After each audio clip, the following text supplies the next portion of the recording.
ये क्या कर रहे हो? अपनी फीस ले रहा हूँ। हाँ लव, मुझे भी ऐसा ही लगता है। चल झूठी। संजीव, मैं झूठ नहीं बोल रही। अब तो तुम पक्का झूठ बोल रही हो, तभी तो हर बार कोई ना कोई बहाना मार के हमारा मिलना टाल देती हो। इतने उतावले क्यों हो रहे हो? हाँ, अब क्या करोगे मिलने के बाद? अपने दिल की बात कहने वाला हूँ तुमसे, एकदम फिल्मी स्टाइल। एक हाथ में रिंग और एक हाथ में फ्लावर्स लेते हुए अपनी नीज पे जाऊंगा और तुमसे पूछूंगा, baby will you marry me? अच्छा अब बताओ कब मिले? बहुत जल्द। Okay bye.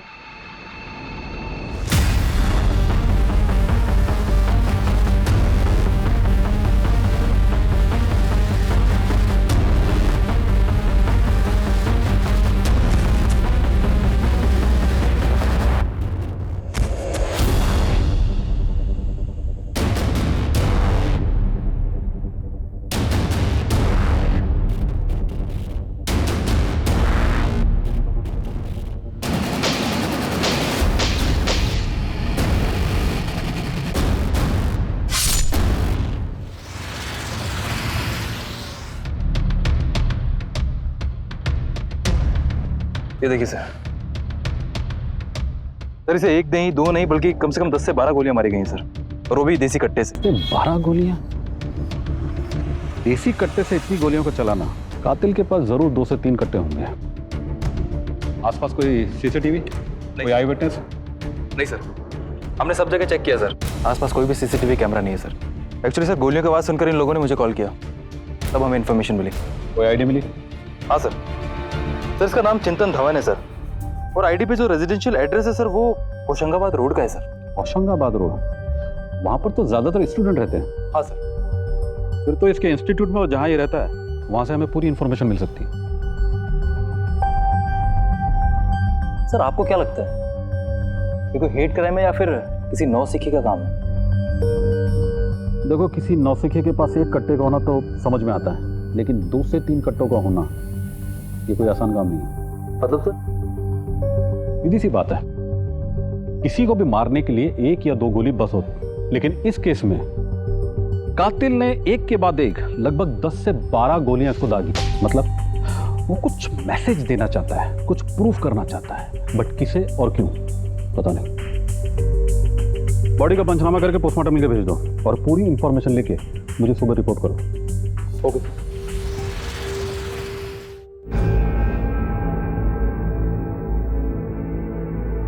अरे तेरे अबू चले गए क्या? जी अम्मी। तूने सुलेमान को देखा है कहीं? गया होगा वो अपने काम पर। कौन सा काम? हाँ, उसकी तो नौकरी चली गई है, वो भी 15 दिन पहले। घर पे तो बताना दूर, रोज ऐसे नाटक करता है जैसे काम पे जा रहा हो। अरे अम्मी आप फिक्र मत करो, और सुलेमान कोई छोटा बच्चा थोड़ी ना है। देख आ गया वो, अब तू ही बात कर ले, मुझसे तो सीधे मुंह बात नहीं करता वो। अच्छा हुआ तू आ गया, मेरी गठरी बंधाने में मदद करना। तेरी नौकरी चली गई है क्या? देख भाई, तू फिक्र मत कर, सब कुछ ठीक हो जाएगा। लेकिन तू जल्दबाजी में ना कोई उल्टा सीधा काम बाजी तू लेक्चर मत जा, मैं कोई बच्चा नहीं हूँ। जा मेरे लिए पानी ले आ।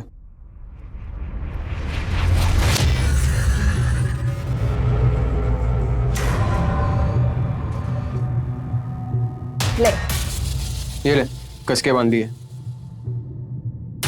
भाई सुन ना, ये गठरी कनाड़िया तक छोड़ देना। हाँ यही काम रह गया था बस, मैं नहीं जा रहा, तू निकल। बढ़िया ही कन्या तक पहुंचा दे।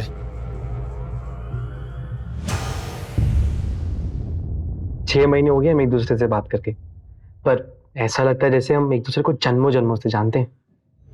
हाँ लव, मुझे भी ऐसा ही लगता है। चल झूठी। संजीव, मैं झूठ नहीं बोल रही। अब तो तुम पक्का झूठ बोल रही हो, तभी तो हर बार कोई ना कोई बहाना मार के हमारा मिलना टाल देती हो। इतने उतावले क्यों हो रहे हो? हाँ, अब क्या करोगे मिलने के बाद? अपने दिल की बात कहने वाला हूँ तुमसे, एकदम फिल्मी स्टाइल। एक हाथ में रिंग और एक हाथ में फ्लावर्स लेते हुए अपनी नीज पे जाऊंगा और तुमसे पूछूंगा, baby will you marry me? अच्छा अब बताओ कब मिले? बहुत जल्द। Okay bye. अरे सही था तुम। धूप में चलोगी तो कुमला जाओगे। चलो आप बैठो गाड़ी में, मैं तुम्हें छोड़ देता हूँ। अरे नहीं नहीं संगर साहब, शुक्रिया, लेकिन मैं चली जाऊंगी। बस कीजिए, मैंने कहा ना मैं चली जाऊंगी। तुम मेरा इंसल्ट कर रही हो। अल्लाह का शुक्र करे कि अभी तक मैंने आपकी इंसल्ट करी नहीं है, वरना ऐसी इंसल्ट करती कि आप अपना चेहरा शीशे में भी देखने में शर्माते। चलिए जाइए, मुझे बहुत काम है।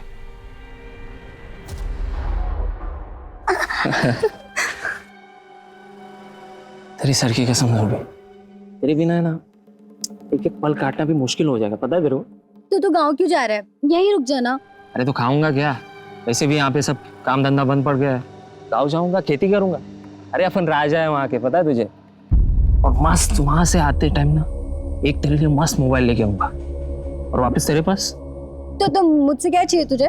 ज्यादा कुछ नहीं, बस तेरे से दूर रहने का जो दर्द होगा ना, उसकी दवा। मतलब एक छोटा सा वीडियो बनाना है रे। जब भी तेरी याद आएगी ना, वीडियो देख लूंगा। वीडियो मतलब चंदू, हाँ भाई, अपन रेडी है भाई।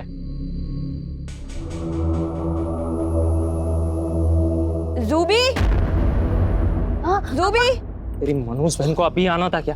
जाओ जाओ निकल। हाँ पा, तू यहाँ क्या कर रही है? उधर अम्मी ने तेरी खोज में पूरा घर सर पर उठा लिया। तू और अम्मी ना दोनों एक जैसे हैं। छोटी छोटी बातों पर फालतू के नाटक करते हैं। अरे पानी भरने आई थी, मेरे बेटे की दावत है ना, उसके लिए। कोई था क्या यहाँ पर? कोई दिख रहा है क्या? आई बड़ी जासूस सईदा। चलो।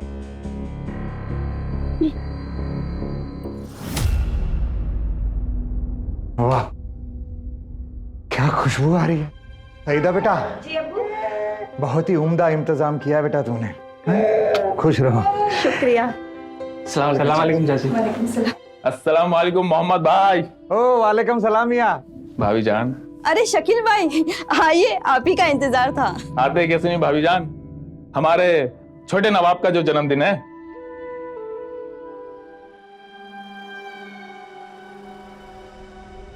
तू यहाँ क्या कर रहा है? चल बाहर आ। बाजी मैं जा रहा हूँ, और मुझे ढूंढते हुए कोई भी है तो कहना कि मैं यहाँ नहीं था। तू मेरे सर पे हाथ रख के कसम खा कि तूने कोई भी गलत काम नहीं किया है। बाजी ये सब नाटक बंद कर और प्लीज अपना मुंह बंद रखना। तुझे कसम है मेरे भांजे की। कहाँ है मेरा शहजाद, मेरा बेटा? तुम यहाँ क्या कर रहे हो? किसे बुलाया तुम्हें यहाँ? मैं अपने बेटे का जन्मदिन मनाने आया हूँ। आखिर बाप हूं मैं उसका, मेरा हक है। तू होता कौन है मेरे और मेरे बेटे के बीच बोलने वाला? चल हट। चल। सईदा समझाना अपने बाप को, तेरा शौहर आया है। अब चले जाइए यहाँ से। आपका मुझसे और मेरे बच्चे से कोई वास्ता नहीं है। पर कम से कम मेहमानों के सामने तो तमाशा ना करें। मेहमान, मैं चला जाऊं? और जो तेरे बाप ने मेहमान के नाम पे ये लौंडे इकट्ठा करके रखे हैं, तू उनके साथ अय्याशी करेगी? चुप है? बड़ी मिर्ची लग गई तुझे? अपनी बहन की दलाली करते वक्त शर्म नहीं आई तुझे? है? ये सारे नए नए ग्राहक तूने इकट्ठा किया ना?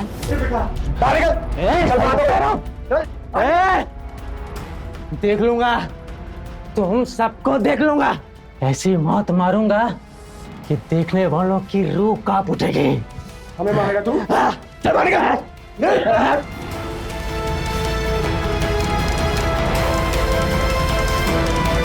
माफ करना, इसका तो हमेशा का नाटक है ये। इसको सबक मिल चुका है। आइए, हम अपना जश्न क्यों खराब करें।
Hello police.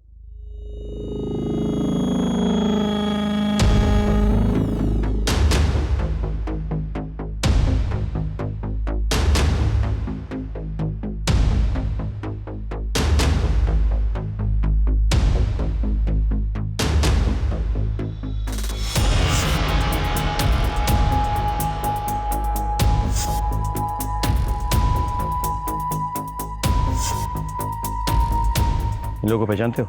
हाँ सर, ये मोहम्मद भाई है, ये उनकी बीवी सलमा है, ये उनकी छोटी बेटी जूबी है, और उनका बेटा सुलेमान है। कहाँ रहते थे ये लोग? सर ये प्रवासी मजदूर थे, ये पास की बस्ती में रहते थे। लॉकडाउन की वजह से इस फैक्ट्री में रहने लगे थे आके, अपनी बस्ती छोड़ के। एक काम करो, जरा पता करो। सर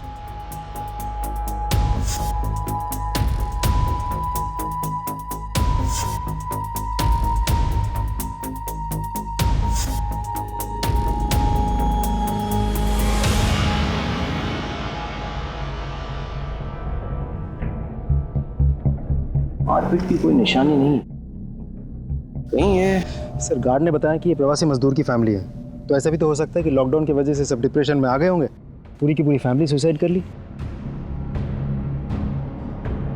पूरा घर अच्छे से चेक किया सर, लेकिन घर में कोई नहीं मिला। वॉचमैन, तुम तो कह रहे थे कि मोहम्मद की एक और बेटी है सईदा, उसका कोई बच्चा भी है? बिल्कुल है सर। तो कहाँ है वो तो? पता नहीं सर। एक बात और सर, पूरे घर में खाना बिखरा पड़ा है। ऐसा देख करके लग रहा है कि कल रात कोई दावत हुई थी।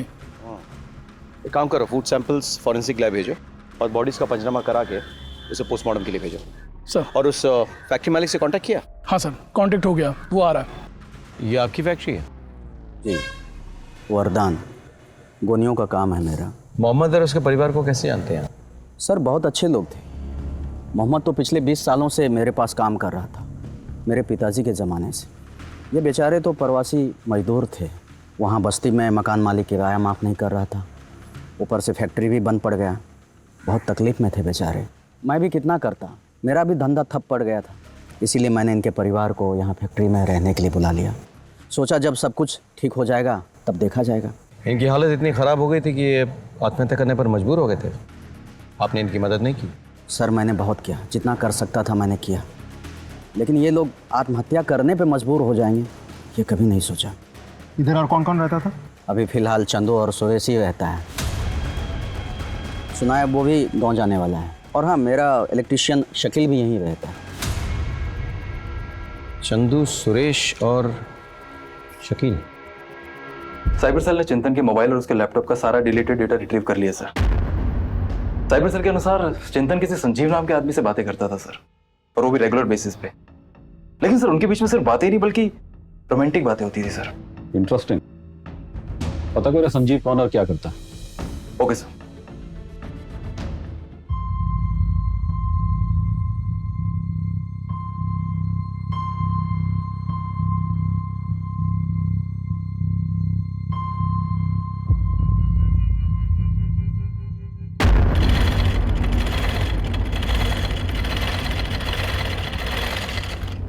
अब्बू,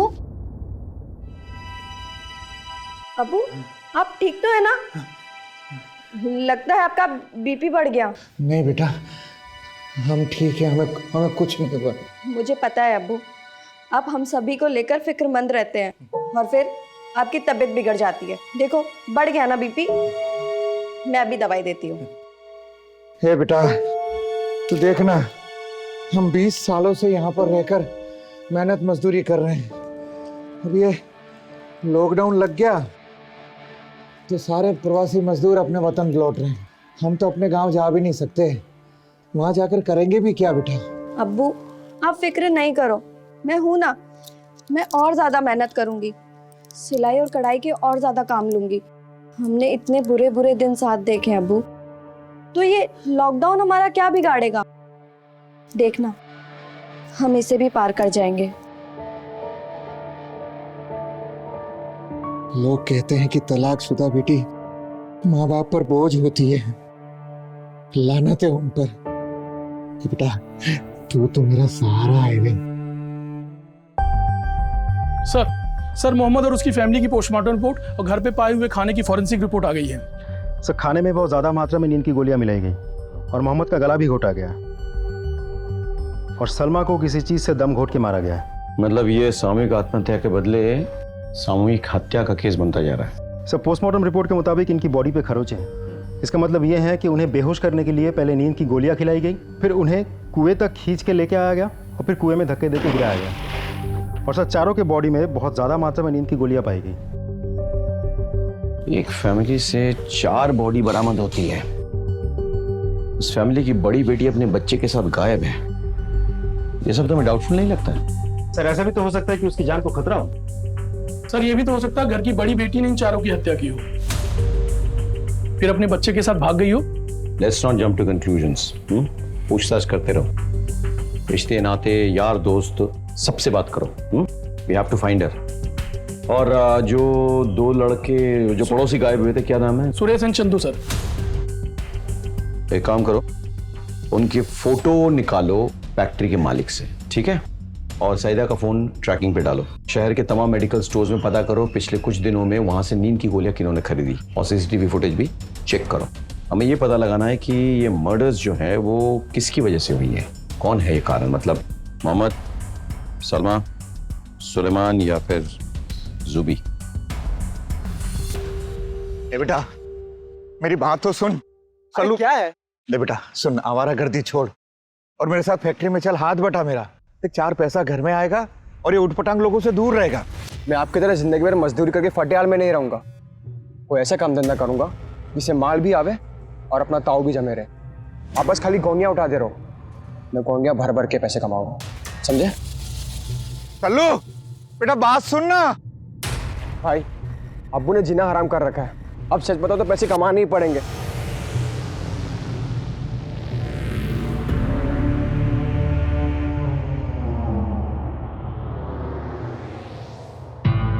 सर क्राइम सीन के पास हमें ये मोबाइल मिला था, इसे साइबर सेल से अनलॉक करवाया तो इसमें ये वीडियो मिला सर।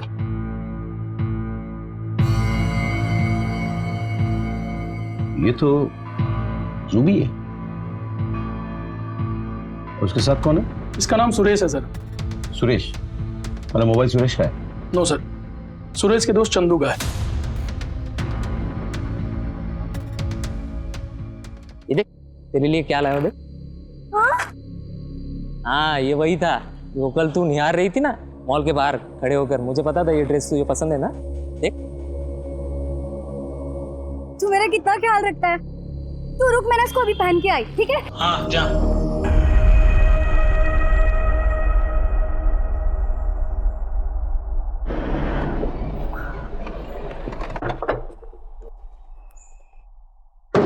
सर, जुबी के मोहल्ले में जाके पूछताछ की, पता चला जुबी एक एडवेंचर सीकर थी। अच्छा। मोहल्ले में सभी के साथ कम ज्यादा फ्लर्ट करती थी वो। रियली?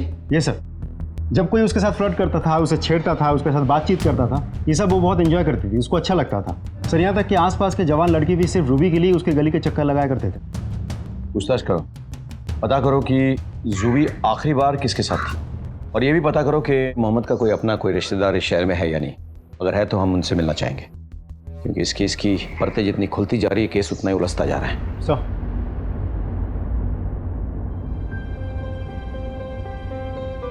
हमारे हाथों में जायका कमाल का है।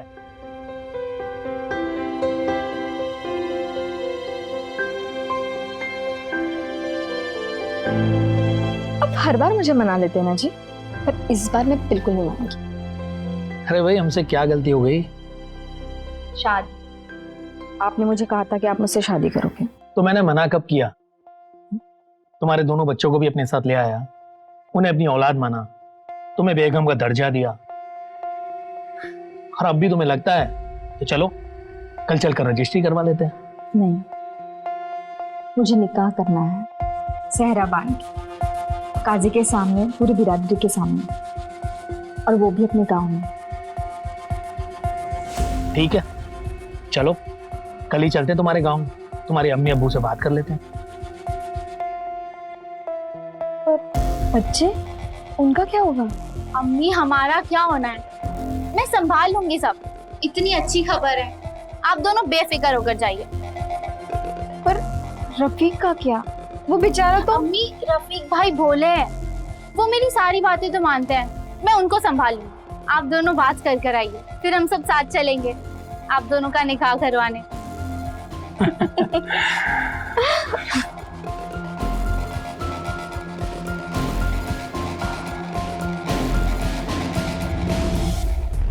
और तुम्हारे चिंतन के बीच में हो रही इंटरनेट में पूरी चैट हिस्ट्री रिट्रीव कर ली है। बहुत प्यार मोहब्बत वाली बातें हुआ करती थी तुम दोनों के बीच में। Hey my love, I miss you. Same here. वो बहुत पुरानी बात है, अब हम दोनों के बीच में ऐसा कोई रिश्ता नहीं। वो लड़की, मेरा मतलब है वो लड़के ने मुझे बहुत पप्पू बनाया सर।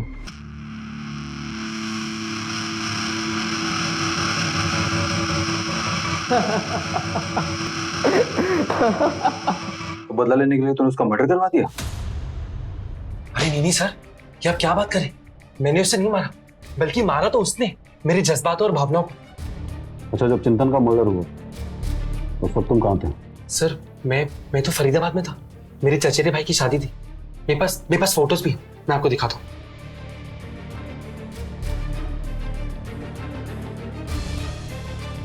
ठीक है, फिलहाल अभी तुम जा सकते हो, लेकिन हमसे बिना परमिशन लिए शहर से बाहर मत जाना। जी सर, थैंक यू। इस पर नजर रखो। हाँ सर, मैं और मोहम्मद साडू भाई मतलब थे, मेरी बीवी रूबिया, मोहम्मद भाईजान की बेगम सलमा आपा की चचेरी बहन। और सर लॉकडाउन के चलते हम उनकी मिट्टी में भी नहीं जा पाए। रूबिया कहाँ है? सर वो अपने अम्मी अबू से मिलने गांव गई थी और लॉकडाउन के चक्कर में वहीं फंस गई। मोहम्मद के परिवार के 4 सदस्यों की हत्या हो गई और उधर सईदा अपने बच्चे के साथ गायब है।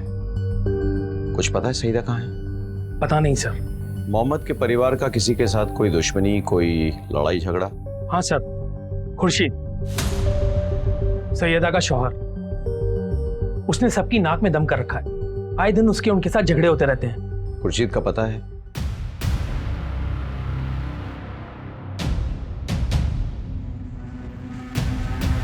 सर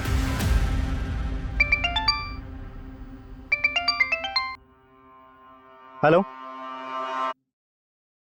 क्या?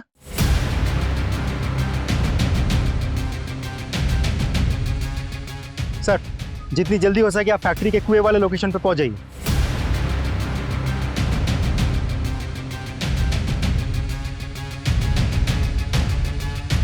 सर, 2 और लाशें मिली है, आइए।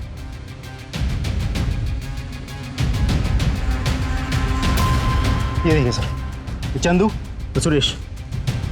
इसी कुएं से मोहम्मद और उसके पूरे परिवार की लाशें मिली थी। उनका बेरहमी से कत्ल किया गया था और आज ये 2 लाशें।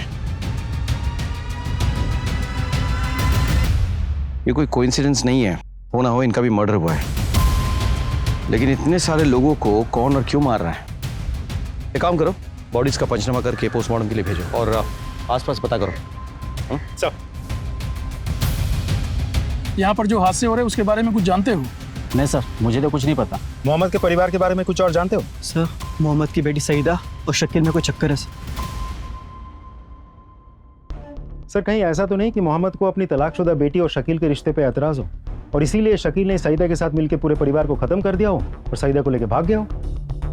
जूबी और सुरेश का अफेयर चल रहा था। पहले जूबी का मर्डर होता है, फिर सुरेश का। सईदा जो है जूबी की बड़ी बहन थी। कहीं ना कहीं इस वारदात का सईदा के वारदात से आपसी संबंध तो है। इन मसलों का तार जो है ना, वो कहीं सईदा और शकील से जाके जोड़ रहे हैं। सईदा के फोन को ट्रैकिंग पे डाला था, क्या रिपोर्ट है? सर, उसने अभी तक अपना फोन ऑन ही नहीं किया। तो शकील का फोन ट्रैक करो, हो सकता है दोनों एक साथ छुपे हुए। हाँ, और साथ ही साथ मुझे मोहम्मद, सलमा, सुलेमान और जूबी के कॉल रिकॉर्ड्स भी चाहिए। हाँ, इनका डेटा मिलना बहुत जरूरी है। फॉलो सर, संजीव का बैंक अकाउंट और उसकी कॉल डिटेल चेक कर ली गई है सर, सब क्लियर है सर। मतलब हमारे पास कोई डिटेल नहीं? No sir. ठीक है, तो एक काम करते हैं, इन देसी कट्टों के जरिए कातिलों तक पहुंचने की कोशिश करते हैं। पता करो पिछले दिनों 1 2 नहीं बल्कि 3 कट्टे किसने और कहां से खरीदे। अपने खबरियों को काम पे लगा दो। मुझे नहीं लगता हमारे भोपाल में कट्टे बेचने वाले ज्यादा हैं। अगर सईदा और शकील को भागना होता तो क्या घर के जरूरी सामान छोड़ के जाते वो लोग? ये देखो, बच्चों के कपड़े, दूध का डिब्बा, दूध का बोतल, कुछ भी तो लेके नहीं गए। लॉकडाउन चरम सीमा पर थी, ऐसे में ये जरूरी सामान कोई छोड़ के नहीं जाता है। सर कहीं ऐसा तो नहीं कि कोई पूरे परिवार को मार के उन्हें उठा ले गया हो? सईदा का पति, ऐसा मुमकिन है। वो सईदा को वापस चाहता था और शकील से बदला लेना चाहता था, तो हो सकता है कि कहीं बंद करके उसे टॉर्चर कर रहा। सर ये ट्रंक है जो हमें मोहम्मद के घर से बरामद हुआ था सर। इसकी जब तलाशी ली गई सर तो इसमें से ये 2 लाख रुपए मिले। 2 लाख रुपए? Yes sir. कहीं ये तो वजह नहीं है मर्डर्स की? पता करो कि ये सुलेमान करता क्या था, उसके पास ये 2 लाख रुपए आए कैसे? अवैध चरस और गांजे की स्मगलिंग करता है। लॉकडाउन के चलते अच्छा भाव भी मिल रहा था, काफी पैसे भी उसने कमा लिए। किसके लिए काम करता था? साहब वो जोसेफ का पंटर बन चुका था। जोसेफ का बंडर? जोसेफ को लिया।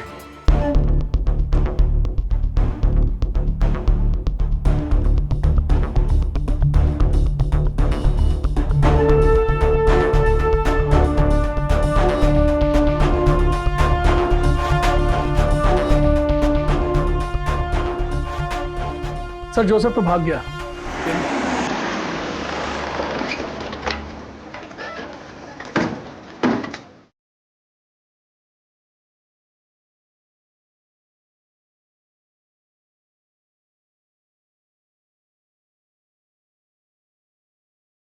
ये तो सईदा, उसका बच्चा और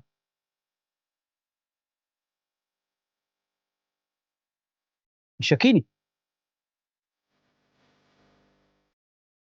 सर सबको मिला के मरने वालों की संख्या 2-3 नहीं, पूरे के पूरे 9 हो गए।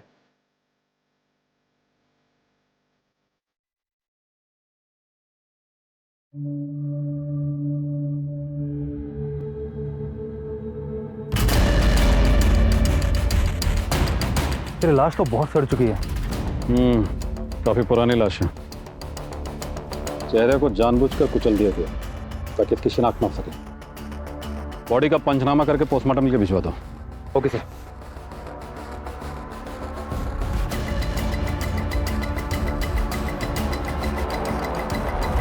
सर सईदा के शौहर खुर्शीद का पता चल गया है सर। वो उज्जैन में छिपा हुआ था, वहां की लोकल पुलिस उसे यहाँ लेकर के आ रही है।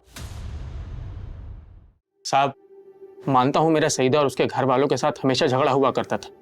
तो फिर घर बंद करके ताला लगा के तुम उज्जैन में क्यों छुपे हुए थे? साहब वो सबके सब मर गए ना, तो मुझे लगा आप लोगों का शक मुझ पर ही आएगा, इसलिए जब तक मामला ठंडा नहीं हो जाता मैंने अपने आप को छुपा लिया था। सर हाईवे किनारे मिली लाश की पोस्टमार्टम रिपोर्ट आ गई है सर। उसकी हत्या गला काट कर की गई है सर, और ऐसा लगता है कि सर उसके गले के जो बर्थ मार्क है उनको मिटाने की कोशिश की गई है सर। ये देखिए sir. Body Indore Bhopal highway पे मिली है। एक काम करो, इसकी फोटो इंदौर के रास्ते में पड़ने वाले सभी पुलिस स्टेशन में भेजो और पता करो क्या कोई इसकी शिनाख्त कर सकता है। Okay sir. सर भोपाल के एक पुलिस स्टेशन से सर ये फोटो आई है। इंदौर भोपाल हाईवे पर एक सड़ी हुई लाश मिली। हेलो, गुड, आखिरकार जोसेफ मिल ही गया। ले आओ उसे। बता दो साहब, बता दो साहब, बता दो साहब। सुलेमान अपने फंडर था। शुरू में उसने अपन का भरोसा जीता, अच्छा काम कर रहा था साहब। बाद में उसने बड़ा हाथ मारा, बड़ा माल उठाया और उसको बेच के सारा माल लेके फरार हो गया साहब। अपन उसको ढूंढते हुए उसके फैक्ट्री वाले घर में पहुंचा, वहां भी कोई नहीं मिला साहब। बाद में पता चला कि वहां के कुएं में सबकी लाशें मिली साहब। अपन घबरा गया और अपन भाग गया साहब वहां से। अच्छा, तो तूने ही सुलेमान को मार डाला? हाँ, और उसके परिवार वाले उसके खिलाफ कंप्लेंट ना लिखवाए तो तूने उनको भी मार डाला? नहीं साहब, अपन को सुलेमान को मारना ही होता ना साहब, तो उसके हाथ पैर तोड़ता, ना कि उसको नींद की गोली देके मारता साहब। सप्लाई कौन करता था? नहीं सर, मैंने कुछ नहीं किया सर। बताता हूँ सर, मत मारो सर प्लीज सर, बताता हूँ सर। पहले मैं अपना माल फार्म हाउस में छुपाता था, फिर लॉकडाउन में फैक्ट्री बंद हो गया तो मैं वहाँ छुपाने लगा सर। मोहम्मद और उसका परिवार जब तेरे फैक्ट्री के कंपाउंड में रहने आया तो उन्हें तेरे धंधे के बारे में पता चल गया, इसलिए तूने उनको मार डाला। नहीं सर, सच बोल। नहीं सर, मैंने नहीं मारा सर, बल्कि मैं तो अपने चरस गांजे के धंधे में खुश था सर। मैंने किसी की हत्या नहीं की। महेंद्र,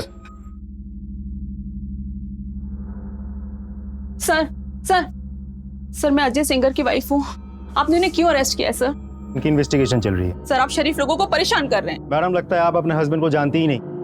इसका धंधा करता है आपका हस्बैंड, खुद अपने मुंह से कबूला है। नहीं सर, आपको गलत फहमी हुई होगी। वो ऐसा नहीं कर सकते सर, प्लीज उन्हें छोड़ दीजिए सर, प्लीज। सॉरी, मामला इतना संगीन है कि उन्हें तो बेल भी नहीं मिलेगी, इसलिए आप बेकार की कोशिश ना करें। सर मैडम प्लीज आइए, आप आइए।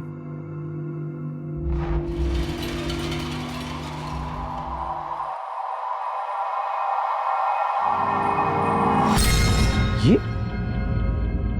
सईदा के गहने इसके पास? सुनो, ये जो मैडम गई ना, फटाफट लेके आओ उनको, फटाफट बुलाओ। अच्छा, ये जो गहने आपने पहन रखे हैं इस पिक्चर में, ये गहने कहाँ पे हैं?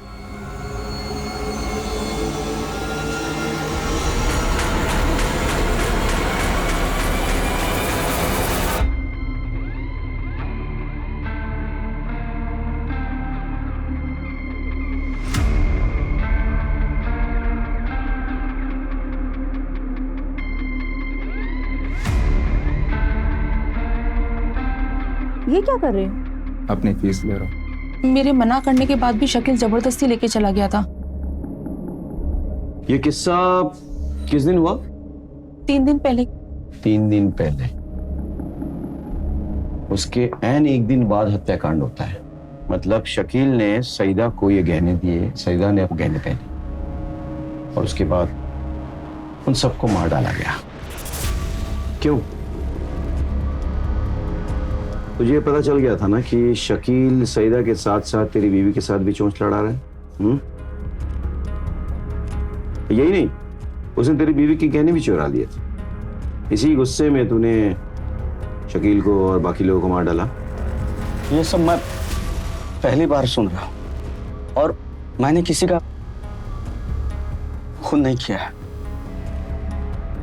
मंदर, जरा इन्हें ले जाओ अपने साथ और खातिरदारी करो। जब तक सच ना उगले रुकना नहीं। चलो ले जाओ। सर चलो सर आपको कोई गलती? आप भी चलिए। सर मेरी बात तो प्लीज मैडम चलिए।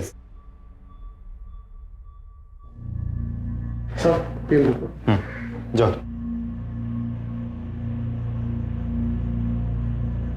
सर, सईदा, शकील और उसके बच्चे का भी पोस्टमार्टम रिपोर्ट आ गई है।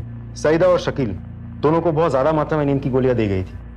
देखो, सईदा और शकील की बॉडी जहां मिली है वो फैक्ट्री से ज्यादा दूर नहीं थी। जी सर, और सिर्फ बच्चे की बॉडी में नींद की गोली का कोई ट्रेस नहीं मिला। बच्चे को गला घोट के मारा गया और उसके हाथ में शर्ट का एक बटन फंसा हुआ था। बच्चा नींद में नहीं था। गला दबाते वक्त बच्चे ने अपने हाथ में जो भी आया उसे पकड़ लिया, उसके हाथ में एक बटन आ गया। अब हमें पता यह लगाना है कि यह बटन किस शर्ट का है। समझ रहे हो? पिछले 6 महीने में इस तरह का शर्ट किसने खरीदा है? हो सकता है सस्पेक्ट ने यह शर्ट फेंक दिया हो। हमें छानबीन करनी होगी, पूछना होगा बार बार ऑफिस, आस पड़ोस कि किसने इस तरह के बटन पहने शर्ट में सस्पेक्ट को देखा है। सब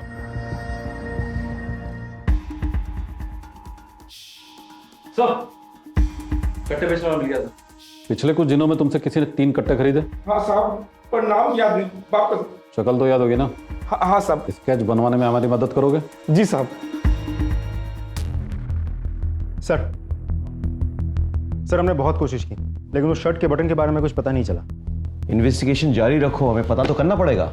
अरे पूरा का पूरा परिवार उनके पड़ोसियों को मार डाला। सारे पैंतरे हमने अपना लिए, लेकिन अभी तक पता नहीं चला कि कातिल कौन है। क्या वजह हो सकती है? कौन किसके लिए? ये मोहम्मद है, सुलेमान, जूबी, सुरेश, चंदू या फिर सादिया और शकील?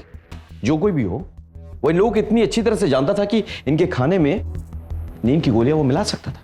सर हमने सबका बैकग्राउंड बहुत डिटेल में चेक किया, लेकिन ऐसा कोई भी क्लू नहीं मिला जो हमें कातिल तक पहुंचा सके। कहीं इसकी वजह सलमा तो नहीं? तुम एक काम करो, जहां ये लोग पहले रहते थे ना वहां पता करो।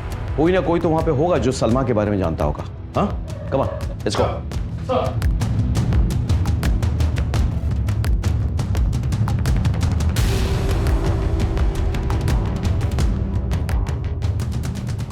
सर, सलमा भाभी बहुत नेक औरत थी और सबकी मदद भी करती थी। और हाँ सर, सलमा पिछले 1 आध महीने से बार बार अपने मायके फोन किया करती थी। और घंटों बातें किया करती थी। सर वैसे तो सब ठीक था, पर उनके व्यवहार में काफी बदलाव आ गया था। ठीक है, थैंक यू सो मच। अब आप जा सकती हैं। कुलदीप, सलमा अपने मायके बार बार फोन कर रही थी और चिड़चिड़ी भी हो गई थी। कुछ नॉर्मल नहीं लग रहा है मुझे। चलो अर्शद और गजल से जाके बात करते हैं। सर शायद उन्हें कुछ पता हो। नहीं सर, हमें इस बारे में कुछ नहीं पता। शायद रूबिया को पता हो।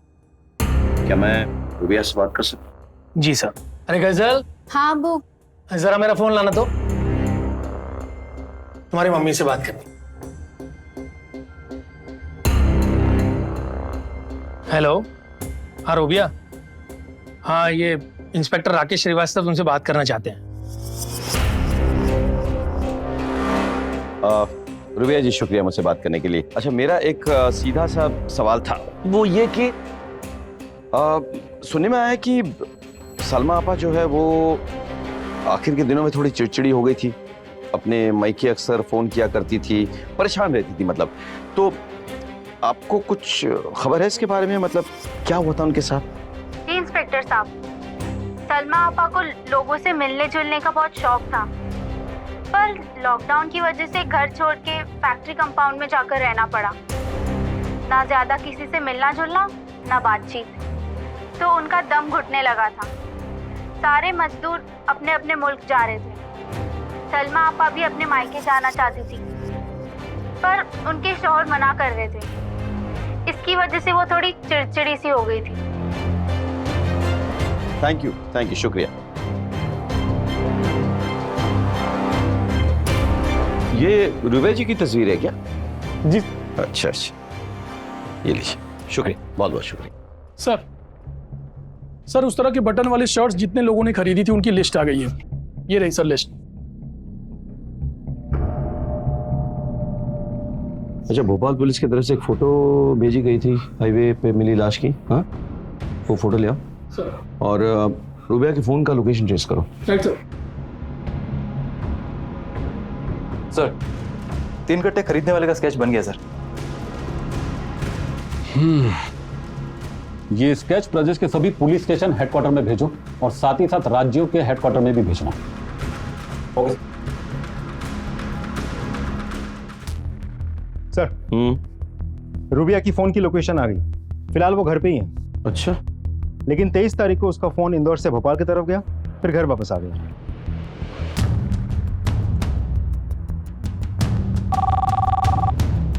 हेलो, मैं कुंज विहार पुलिस स्टेशन से पीआई बोल रहा हूँ। जैन सर। अच्छा, आपका वो भेजा हुआ स्केच तो हमें मिला, साथ ही साथ वो लाश की फोटोग्राफ भी। एक बात पता करनी थी कि लाश के पोस्टमार्टम के मुताबिक आपको क्या लगता है, अंदाजे से मर्डर किस दिन हुआ होगा? जी 23 तारीख के आसपास। ओके। सर मेडिकल स्टोर से सर इतनी ज्यादा क्वांटिटी में किसी ने नींद की गोलियां नहीं खरीदी थी। जिसने ये दवाइयां खरीदी, ये रही सर उसकी फोटो।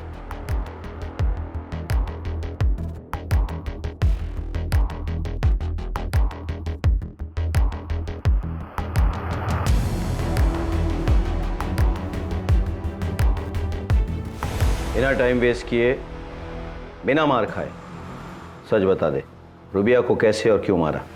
रूबिया और मैं निकाह करने ही वाले थे और हम सब साथ रहने लगे, उसके दोनों बच्चों के साथ। लेकिन जब भी मैं रूबिया को प्यार करने लगता, गजल चुपके से देखा करती थी। पहले तो मैं बहुत हैरान था, गुस्सा भी आया, लेकिन फिर मैं समझ गया। रूबिया को मैंने इस बारे में कुछ नहीं बताया और फिर मैंने गजल को उकसाना शुरू किया और वो मेरी तरफ खींची चली आई। रूबिया वैसे भी बुढ़ाने लगी थी और गजल जवान है। फिर हमने सोचा कि अगर हमें एक दूसरे के साथ जिंदगी भर खुश रहना है तो रूबिया का कांटा जिंदगी से निकालना पड़ेगा। और फिर मैं रूबिया को उसके घर वालों से मिलवाने के बहाने अपने साथ ले गया और रास्ते में ही मार दिया। और मैं लौट आया और आकर सबको यही कहा कि वो वहीं रुक गई है। और फिर किस्मत से लॉकडाउन भी हो गया। लेकिन मेरी बदकिस्मती है कि रूबिया को मारते हुए मुझे संजीव ने देख लिया।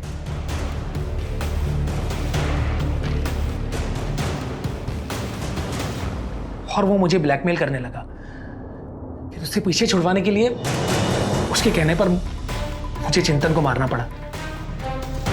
उसे कैसे मारा? उसके लिए मैंने 3 देसी कट्टे खरीदे कि जिससे कोई प्रॉब्लम ना हो। फिर मैंने सारी गोलियां चिंतन के सीने में उतार दी। और बाकियों को कैसे मारा? सर उन सबको मैंने नहीं मारा सच सर। बताओ कैसे मारा? सर सच बोल रहा हूँ सर। फैजल मैडम, आप बताने का कष्ट करेंगी कि आपने 4-5 मेडिकल स्टोर से भाई का प्रिस्क्रिप्शन दिखाकर नींद की गोलियां क्यों ली? वो सलमा खाला और मोहम्मद खालू बार बार अम्मी के बारे में पूछ रहे थे। वो लोग पीछे ही पड़ गए। रूबिया कहाँ है, रूबिया कहाँ है? नहीं तो हम पुलिस के पास चले जाएंगे। उनसे पीछा छुड़ाने के लिए उन दोनों को मारना पड़ा। और फिर सईदा के बच्चे के बर्थडे के बहाने मैं उसके घर गया और मैंने सभी के खाने में नींद की गोलियां मिला दी।